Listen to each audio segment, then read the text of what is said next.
mengadakan temporary pameran. Nah, kali ini temanya adalah Hamong Negari, di mana ini mengisahkan tentang aparatur negara Ngayogyakarta Hadiningrat. Jadi sebelum Indonesia merdeka, negari atau negara Ngayogyakarta Hadiningrat ini sudah ada dan sudah memiliki peraturan dan aparatur negaranya sendiri. Kemarin kita sudah menyaksikan adanya beberapa fashion show gitu ya, pakaian atau dari aparel yang dipakai oleh para aparatur negara yang masih ada juga sampai sekarang. Jadi nanti di pameran ini akan melihat perjalanannya dari beberapa era sebelum Indonesia merdeka sampai ada juga yang pada waktu Indonesia sudah merdeka. Jadi perubahan-perubahan yang terjadi di negari Ngayogyakarta Hadiningrat. Mungkin penjelasan saya sedikit itu saja, gitu ya. Tentunya, tapi tentu kalau ada pertanyaan, monggo silahkan.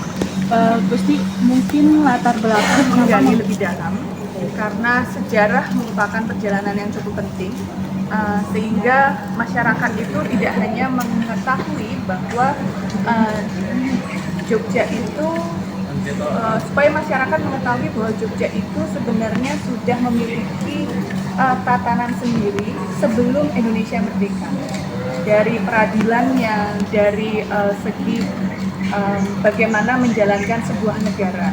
Jadi ada Perdana Menterinya atau Bupati Dalem, dan di situ juga ada peraturannya sendiri, ada Menteri Dalam Negeri, ada Menteri Luar Negerinya, dan lain sebagainya. Sehingga ini yang menginisiasi apa yang ingin kita tampilkan di hari ini. Jumlah koleksinya? Jumlah koleksinya banyak. Seperti kemarin saja kita menampilkan 15 tatanan aparatur negara dengan beberapa tingkatannya. Begitu ya, ada yang dari golongan dari jajar sampai ke bupati dan lain sebagainya. Nah, nanti di dalam juga ada dilihat bagaimana perubahan dari peta negari Ngayogyakarta ini berubah ya. Dari dulu sebutannya kabupaten apa menjadi apa dan lain sebagainya, sampai sekarang kita punya 4 kabupaten dan 1 kota. mungkin yang terakhir, Tetapi sama seperti saya juga abdi pun masa dalam gitu ya. Di mana kami semua bertugas untuk melestarikan budaya dan sejarah. Itu nomor satunya adalah kita. Dan bagaimana kita mau mengulas kembali sejarah-sejarah yang belum pernah diulas, dan supaya masyarakat juga mengetahui apa yang keraton miliki untuk masyarakat juga. Jadi lebih kepada itu, sekarang banyak juga abdi dalam yang muda-muda, tidak hanya dulu seringnya adalah abdi dalam itu dikonotasikan yang sudah sepuh, hanya duduk diam, bergaji kecil gitu. Itu yang selalu diceritakan di beberapa yang ada di luar sana. Tetapi sebenarnya abdi dalam itu lebih dari itu. Banyak sekali generasi-generasi muda yang dengan background akademisinya luar biasa, yang mereka memang mengabdi di keraton, bukan hanya untuk keraton sendiri, tapi untuk kebaikan dan juga memang untuk bermanfaat bagi masyarakat.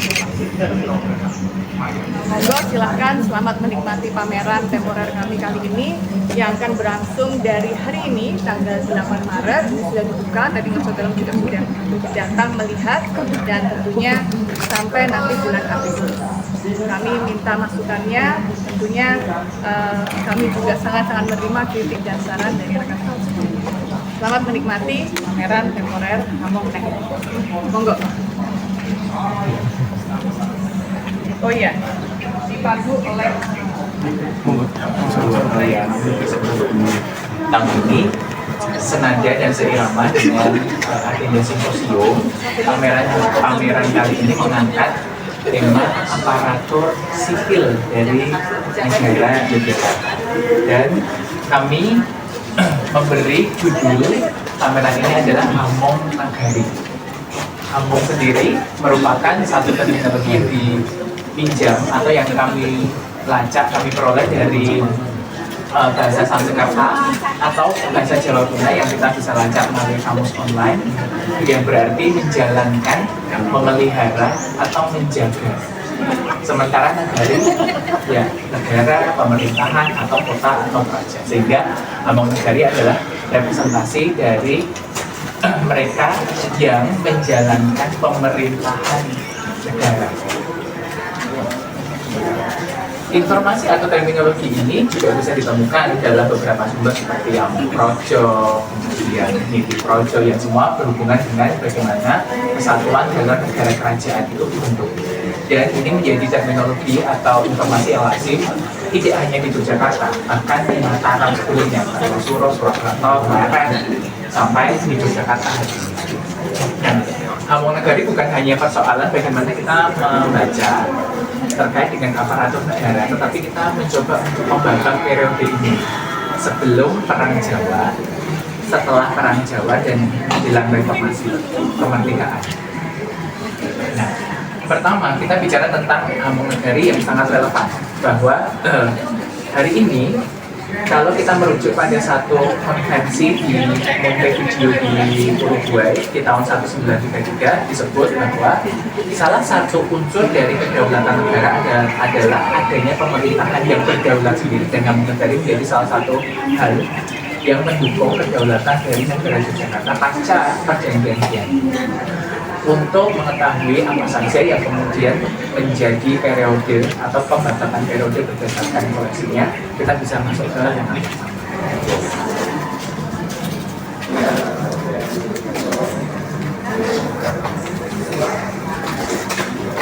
Di Yogyakarta, seperti halnya dari Kartosuro ke Surakarta, Pakubuwono pada saat itu juga sama melakukan arahan menuju Surakarta, menuju negara barunya.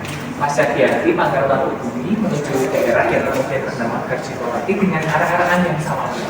Nah, periode ini merupakan periode awal untuk menceritakan bahwa di Yogyakarta pemerintahan bukan hanya persoalan pemerintahan administratif, tapi juga pemerintahan yang berhubungan dengan adat istiadat. Karena apa? Karena pada saat itu kita dengan demikian ketika